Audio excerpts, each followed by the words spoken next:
Hello दोस्तों, मैं अनिल कुमार आपका स्वागत करता हूं। आज हम प्राचीन इतिहास का अध्ययन करेंगे।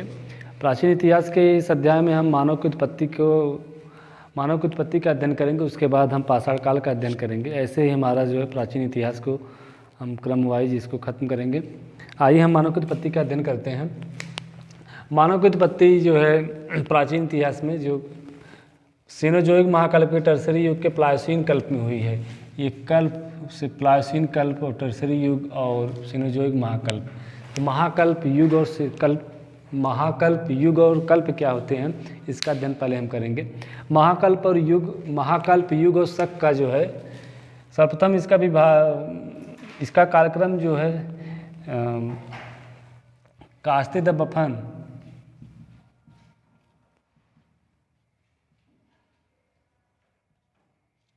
ये फ्रांसीसी थे।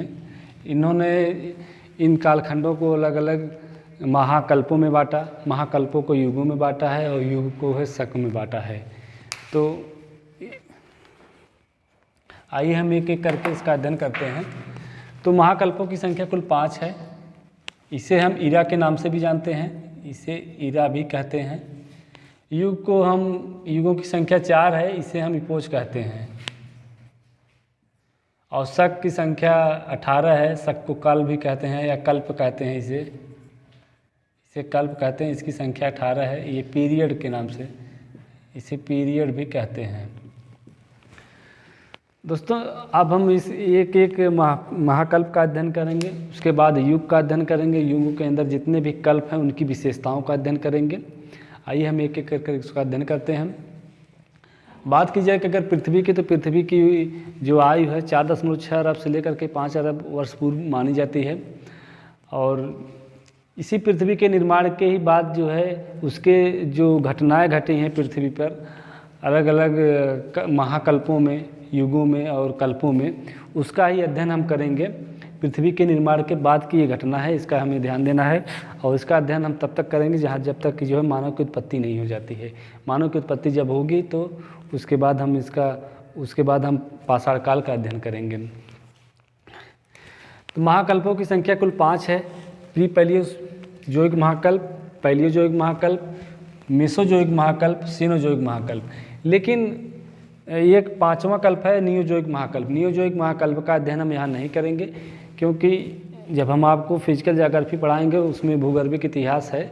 भूगर्भिक इतिहास में हम इसको व्यवस्थित ढंग से इन कालक्रमों को फिर से अध्ययन करेंगे। लेकिन ये हम इतिहास पढ़ रहे हैं, इसलिए हम नियोजोइक कल्प का अध्ययन नहीं करेंगे, क्योंकि मानव की उत्पत्ति यहीं हो जा रही है प्लायोसीन कल्प में। उसके बाद आपका महाकल्प शुरू होता है नियोजोइक महाकल्प, जो 5वां महाकल्प है। इसका अध्ययन हम नहीं करेंगे। आइए हम एक एक करके इसका अध्ययन करते हैं। प्री पैलियोजोइक महाकल्प। प्री पैलियोजोइक महाकल्प में कोई भी युग नहीं है, इसमें कोई भी युग नहीं है, इसका हमें ध्यान देना है। यहाँ युग की शुरुआत होती ही नहीं है। युग की शुरुआत पैलियोजोइक महाकल्प में होती है, जहाँ प्रथम युग की शुरुआत मानी जाती है। तो आइए, प्री पैलियोजोइक महाकल्प में 2 कल्प हैं, आर्कियन कल्प और प्रीकैम्बियन कल्प। आर्कियन कल्प और प्रीकैम्बियन कल्प में जो है ये यहाँ पर जितनी भी शैलों का निर्माण हुआ है, दोनों में यहाँ पर जीवाश्म रहित शैलों का निर्माण हुआ है। यहाँ पर जो शैल का निर्माण हुआ उसमें जीवाश्म नहीं है। तो यहाँ पर जो शैल है आर्कियन कल्प में, इसे आर्कियन कल्प की चट्टान भी कहते हैं। आर्कियन कल्प के दौरान जितनी भी चट्टानों का निर्माण हुआ है, आर्कियन कल्प की चट्टान कहते हैं उसे।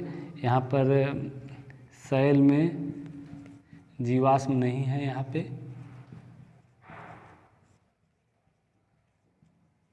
और इस शैल की विशेषता ये है कि यहाँ पर इस शैल में जो है सोना और लोहा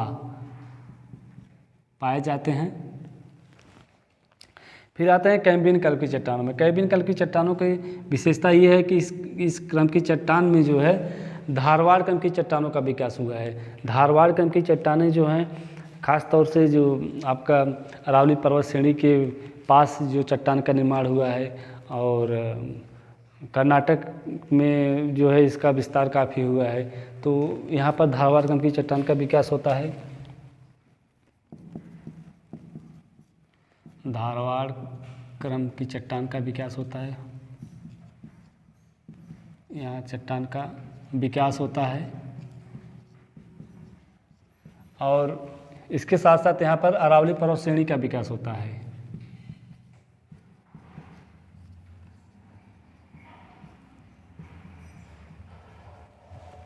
जो अरावली है आपकी, ये धारवाड़ क्रम की चट्टानों के अंतर्गत ही इसका विकास हुआ है। मतलब धारवाड़ क्रम की जो चट्टानें थीं उसके अंतर्गत ही अरावली पर्वत श्रेणी का विकास माना जाता है। अरावली धारवाड़ क्रम की चट्टानों की बात की जाए तो जैसे कि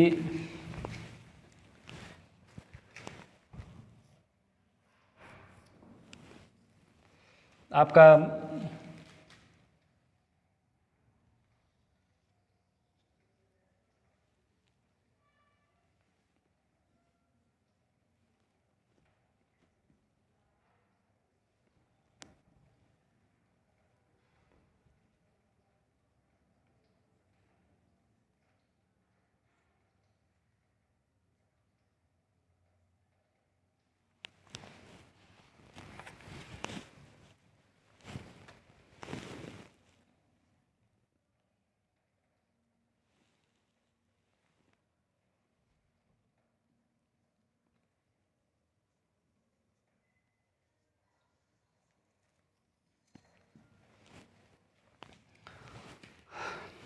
ये अरावली पर्वत श्रेणी की बात की जाए तो दिल्ली से लेकर के गुजरात तक इसका विस्तार है अरावली का।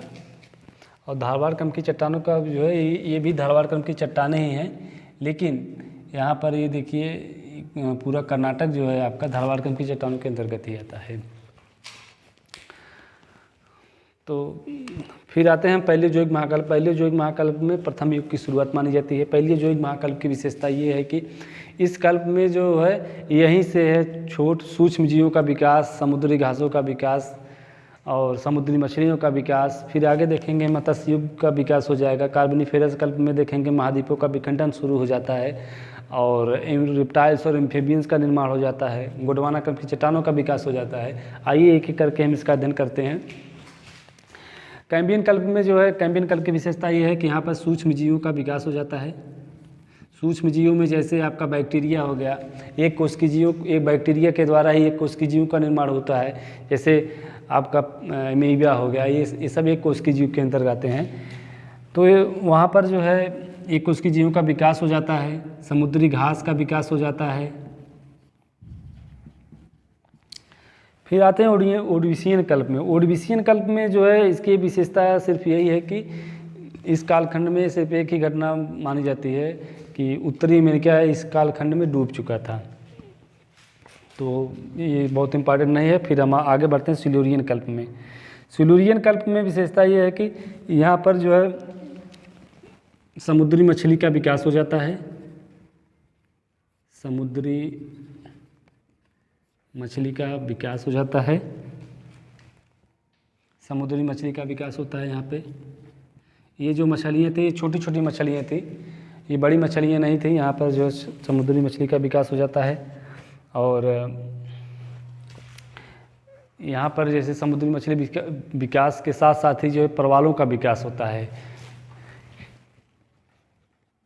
यहाँ पर प्रवाल का भी विकास होता है। देखिए कोई भी जीव अगर यहाँ पृथ्वी पर जन्म लेता है तो उसके पहले उसका भोजन का निर्माण होता है, उसके बाद ही उस जीव का निर्माण हुआ है।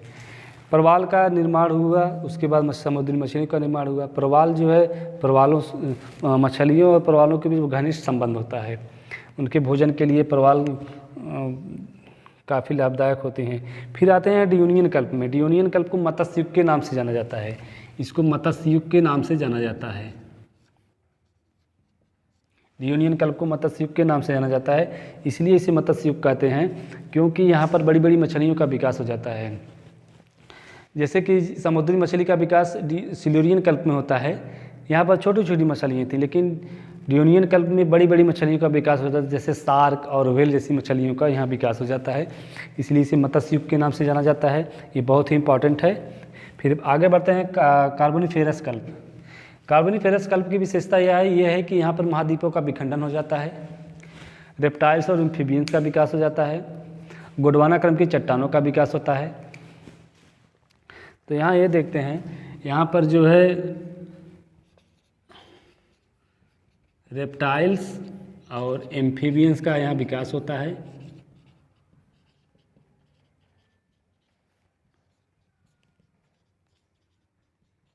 अगर रेप्टाइल्स और एम्फीबियंस को हिंदी में लिखना चाहते हैं तो रेप्टाइल्स का मतलब होता है सरीसृप और एम्फीबियंस का मतलब होता है उभयचर। रेप्टाइल्स और एम्फीबियंस वो होते हैं, रेप्टाइल्स का मतलब होता है जो जीव रेंगते हुए चलते हैं, उन्हें रेप्टाइल्स कहते हैं। जैसे सर्प हो गया आपका, तो उसे रेप्टाइल्स कहते हैं। और एम्फीबियंस में वो जीव आते हैं जो जल और स्थल दोनों पर रहने की जिसके अंदर क्षमता हो, उसे हम एम्फीबियंस की श्रेणी में रखते हैं। और कार्बोनिफेरस कल्प में एक और घटना घटती है, यहाँ पर जो है महाद्वीपों का विखंडन हो जाता है। यहाँ पर जो है महाद्वीपों का विखंडन होता है।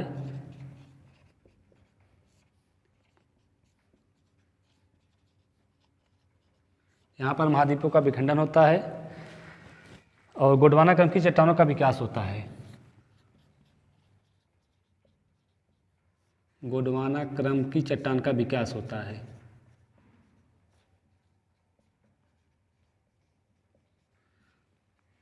तो अब देखते हैं महाद्वीपों का विखंडन कैसे शुरू हो गया है। यहाँ पे देखिए, जब हमारी ये पृथ्वी है, पृथ्वी में हम जानते हैं ये उत्तरी ध्रुव होता है और दक्षिणी ध्रुव होता है। जब पृथ्वी का निर्माण हुआ था उस समय पृथ्वी पूरी सिर्फ एक ही जो है महाद्वीप था, जिसे हम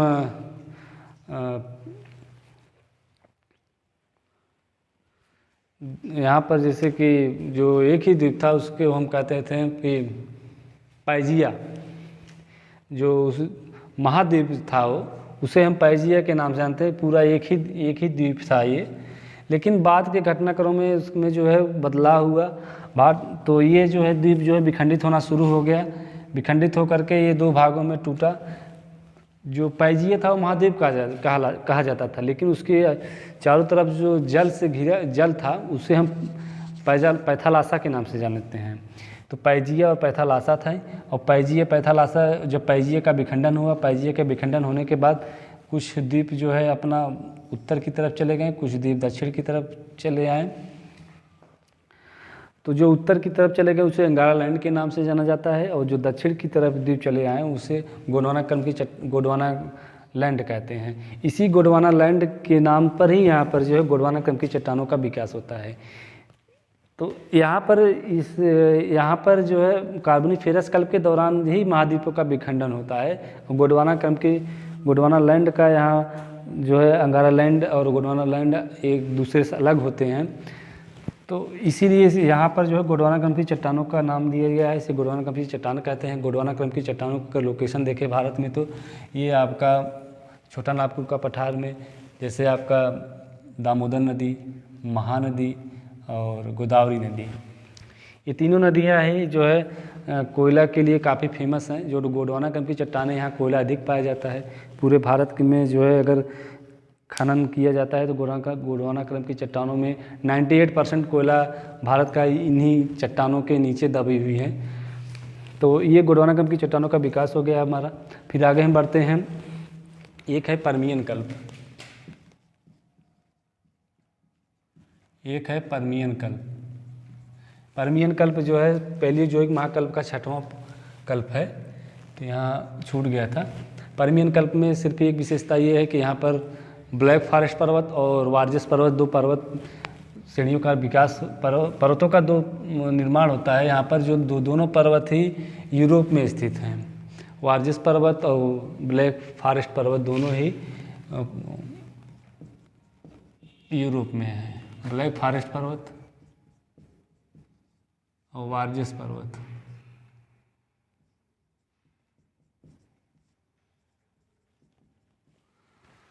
तो आप हमारा पैलियोजोइक महाकल्प यहाँ पर समाप्त होता है। अब हम आगे बढ़ते हैं मेसोजोइक महाकल्प में। मेसोजोइक महाकल्प में जो है द्वितीय युग की शुरुआत होती है। यहाँ पर प्रथम युग की शुरुआत होती है पैलियोजोइक महाकल्प में, यहाँ मेसोजोइक कल्प में हमारा द्वितीय युग की शुरुआत होती है। ये कल्प जो द्वितीय युग था, इसमें बड़े बड़े जीवों का विकास हुआ है। जितने भी बड़े और भीमकाय शरीर वाले जितने भी जीव थे वो यहीं पर उनका निर्माण हुआ है।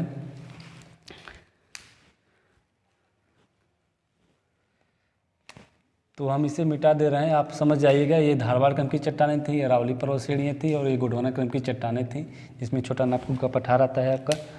तो हम इसे मिटा दे रहे हैं।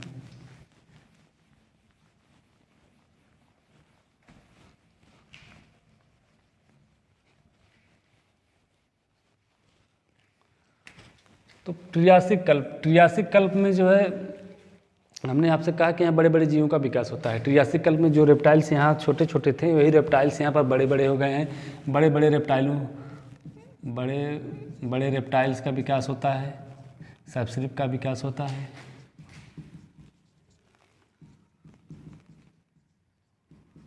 यहाँ पर बड़े बड़े रेप्टाइल्स का विकास होता है। फिर आते हैं जुरासिक कल्प में। जुरासिक कल्प में जैसे कि हम जानते हैं यहाँ पर डायनासोर का विकास होता है।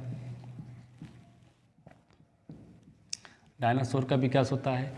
जुरासिक कल्प के नाम पर एक फिल्म भी बनी है, जुरासिक के पार, और उसी जुरासिक जो नाम रखा गया जुरासिक कल्प के नाम पर उसका नाम रखा गया है।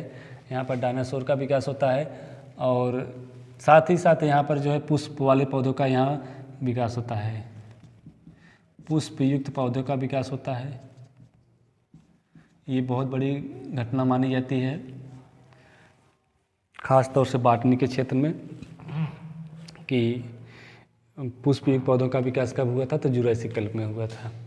क्योंकि इन पौधों के में पुष्प लगने से ही इस जो प्रजातियां थी उसका जो है यहाँ पर एक प्रजाति अपनी प्रजाति को बचाने के लिए जो है यहीं से उसका विकास माना जाता है।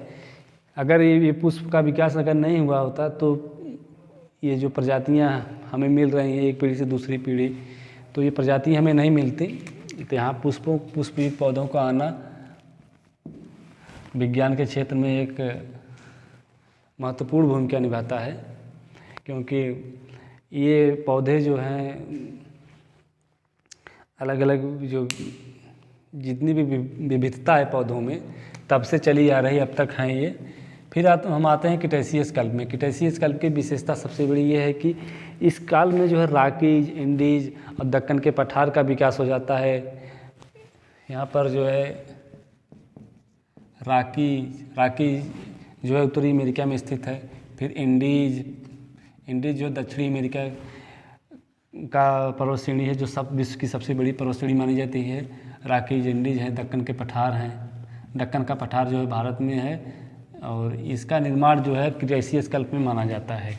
दक्कन का पठार का लोकेशन आप देख लीजिए, ये जो महाराष्ट्र है आपका, महाराष्ट्र में जो है दक्कन का पठार है, इसी के क्षेत्र में है, विदर्भ के क्षेत्र में। यहाँ पर काली मिट्टी, दक्कन के पठार के कारण ही काली मिट्टी का निर्माण हो गया था और वो जो है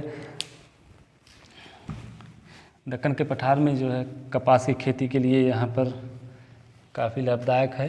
दक्कन का पठार का विकास हो जाता है और एंजियोस्पर्म जैसे प्लांट का विकास होता है। आवृत बीजी पौधे, यहाँ पर आवृत बीजी पौधों का विकास हो जाता है। तो ये आवृत बीजी पौधे मतलब एंजियोस्पर्म की एक बात है। मतलब एंजियोस्पर्म जो थे ये ऐसे पौधे होते हैं जहाँ पर इनके जो बीज होते हैं पूरे बीजांड से घिरे हुए होते हैं, इसलिए हम एंजियोस्पर्म कहते हैं या इन्हें आवृत बीजी पौधे कहते हैं। फिर उसके बाद हम आते हैं बढ़ते हैं सेनोजोइक महाकल्प में। सेनोजोइक महाकल्प की इसमें जो है कई हिमालय की पर्वत श्रेणियों के लिए जो है ये महाकल्प जो है इम्पॉर्टेंट है। और यहाँ पर जो है हम देखेंगे कि कई पर्वत श्रेणियों का यहाँ पर विकास होता है और इसमें जो है 5 कल्प हैं और ये इसे तृतीय युग के नाम से भी जाना जाता है। यहाँ पर तृतीय युग की शुरुआत होती है। तृतीय युग यानी तरसरी युग की विकास होता है। यहाँ पर द्वितीय था, यहाँ पर तृतीय युग हो गया है। फिर पेलियोसीन कल्प, इसका पहला कल्प है पेलियोसीन कल्प। पेलियोसीन कल्प ये इसके बारे में सुन लेते हैं पहले, तब उसके बाद हम समझाते हैं इसको। पेलियोसीन कल्प में ये है कि यहाँ पर स्तनधारी जीवों का विकास हो जाता है। स्तनधारी जीव होते हैं जो बच्चे देते हैं और फिर मानव कपी का यहाँ विकास हो जाता है। और पेलियोसीन कल्प में यहाँ पर स्तनधारी जीवों का विकास होता है। ऐसे जीव जो अपने बच्चों को दूध पिलाते हैं, उनका जन्म देते हैं स्तनधारी जीवों का विकास होता है, साथ ही साथ मानव कपी का विकास होता है। मानव कपी का विकास होता है, इसे एपी भी कहते हैं। फिर आते हैं हम इयोसीन कल्प में। इयोसीन कल्प की सबसे बड़ी घटना ये है कि यहाँ पर ट्रांस हिमालय का विकास होता है, ट्रांस हिमालय का निर्माण होता है। ट्रांस हिमालय अक्सर ये परीक्षाओं में पूछा जाता है, ट्रांस हिमालय का निर्माण कब हुआ था, तो ट्रांस हिमालय का निर्माण यहीं पर होता है। और साथ ही साथ यहाँ पर हाथी, घोड़ा और गैंडा जैसे जीवों का विकास होता है।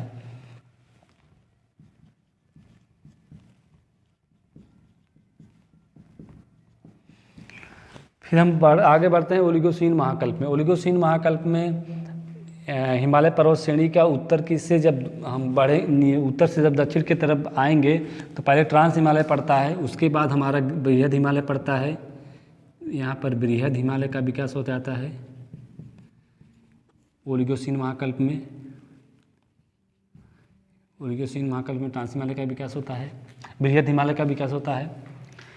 फिर मायोसीन कल्प में आएंगे तो मायोसीन कल्प में आपका मध्य हिमालय या लघु हिमालय का विकास होता है।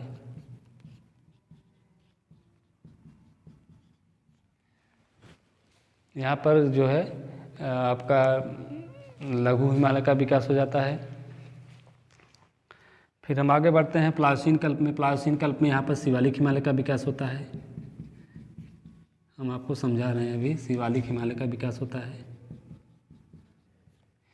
देखिए ये 4 पर्वत श्रेणियाँ जो हिमालय की हैं, ये 4 पर्वत श्रेणियाँ हिमालय में हैं और चारों पर्वत श्रेणियों का क्रम यही है कि सबसे पुरानी पर्वत श्रेणियाँ जो हैं हिमालय में तो ट्रांस हिमालय है, उसके बाद बृहद हिमालय का निर्माण होता है, फिर मध्य हिमालय है, तब शिवालिक हिमालय है।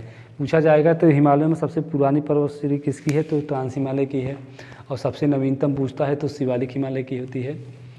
और बृहद हिमालय में आपका जो है माउंट एवरेस्ट, कंचनजंगा और धौलागिरी कंचनजंगा है, नंगा पर्वत है, ये सब जो है बृहद हिमालय के अंतर्गत ही आते हैं। जितनी भी बड़ी बड़ी पर्वतें हैं सब ओलिगोसीन कल्प में ही उनका निर्माण हुआ है।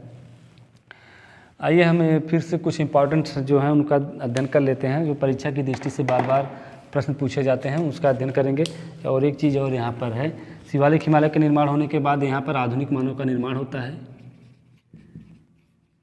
प्लायोसीन कल्प में आधुनिक मानव का विकास होता है और यहीं से ही जो है आपका पाषाण काल की शुरुआत मानी जाती है। जो अगले अध्याय में हम आपको पढ़ाएंगे पाषाण काल, यहाँ पर पाषाण काल की शुरुआत होती है। आइए हम कुछ इम्पॉर्टेंट्स को फिर से देख लेते हैं। देखिए प्री पैलियोजोइक महाकल्प में जो है आर्कियन क्रम की चट्टानों का विकास होता है और धारवाड़ क्रम की चट्टानों का विकास होता है। दोनों उसी चट्टानें जीवाश्म रहित हैं। अगर प्रश्न पूछता है जीवाश्म रहित चट्टानें कौन सी हैं, तो आर्कियन क्रम की चट्टानें और धारवाड़ क्रम की चट्टानें दोनों ही जीवाश्म रहित चट्टानें हैं। यहीं से जो है जीवाश्म का विकास होता है। तो इसके बाद जितनी भी चट्टानों का निर्माण होगा वो जीवाश्म रहित नहीं रह जाएंगी। जैसे गोंडवाना क्रम की चट्टानें हैं, उसमें कोयला का उत्पादन, कोयला पाया जाता है, कोयला भी तो एक जीवाश्म होता है, तो वहाँ पर ही जीवाश्म का निर्माण होना शुरू हो जाता है। तो आइए देखते हैं हम धारवाड़ क्रम की चट्टानें हैं। फिर धारवाड़ क्रम की चट्टानों के अंतर्गत ही अरावली पर्वत श्रेणियों का विकास होता है। फिर उसके बाद हम बढ़ते हैं कि जो गोंडवाना क्रम की चट्टानें हैं, एक और है यहाँ ड्यूनियन कल्प में। ड्यूनियन कल्प में जो है मत्स्य युग, ये हमेशा परीक्षाओं में पूछा जाता है कि मत्स्य युग की शुरुआत कब मानी जाती है, तो ड्यूनियन कल्प में जो है मत्स्य युग की शुरुआत मानी जाती है। सबसे इंपॉर्टेंट है कार्बोनिफेरस कल्प। कार्बोनिफेरस कल्प में सबसे इंपॉर्टेंट ये है कि गोंडवाना क्रम की चट्टानों का विकास हुआ है। हमेशा परीक्षाओं में ये पूछा जाता है कि गोंडवाना क्रम की चट्टान किस कल्प में हुई है, तो गोंडवाना क्रम की चट्टान जो है कार्बोनिफेरस कल्प में हुई है। ये हमें से ध्यान रखना है हमें। फिर हम आगे बढ़ते हैं मेसोजोइक महाकल्प में आते हैं। मेसोजोइक महाकल्प में आपका ये क्रिटेशियस और जुरासिक महाकल्प में डायनासोर का विकास हो जाता है, पुष्पयुक्त पौधों का विकास हो जाता है। और क्रिटेशियस कल्प में रॉकीज, इंडीज और दक्कन के पठार का विकास हो जाता है। यहाँ पर आवृतबीजी पौधे यानी एंजियोस्पर्म का विकास होता है। फिर आते हैं हम पैलियोजोइक महाकल्प, पेलियोसीन, इयोसीन ओलिगोसीन, मायोसीन और प्लायोसीन में। यहाँ पर जो है चार हिमालय की 4 पर्वत श्रेणियों का विकास होता है। हिमालय की 4 पर्वत श्रेणियों को अगर क्रम हम देख लें तो आप समझ जाएंगे। जो हिमालय की पर्वत श्रेणियाँ हैं आप देखेंगे जब, तो ये हिमालय की पर्वत श्रेणियाँ हैं जो जम्मू कश्मीर से आप अरुणाचल प्रदेश तक इनका फैलाव है। तो ऊपर का जो है ये ट्रांस हिमालय है, फिर नीचे जब आएंगे तो जो ग्रेट हिमालय है या बृहद हिमालय, उसके बाद लघु हिमालय है या मध्य हिमालय कहेंगे इसे, फिर आता है शिवालिक हिमालय। तो इन हिमालयों का जो निर्माण हुआ है सबसे पहले ट्रांस हिमालय का हुआ, फिर ग्रेट हिमालय का हुआ, फिर लघु हुआ, फिर शिवालिक हुआ है। और इनका क्रम भी जो है उत्तर से दक्षिण है। उत्तर में सबसे जो ऊपर है वो ट्रांस हिमालय, उसका निर्माण पहले हुआ, और सबसे नवीनतम जो है सबसे दक्षिण में है उसका हिमालय, उसका निर्माण जो है प्लायोसीन कल्प में सबसे बाद में हुआ है। तो ये था हमारा जो है मानव की उत्पत्ति के क्रम का ये कालखंड में जो हम समझ चुके हैं। हर एक कल्प को हमने समझा है और इसी के बाद हम पाषाण काल की शुरुआत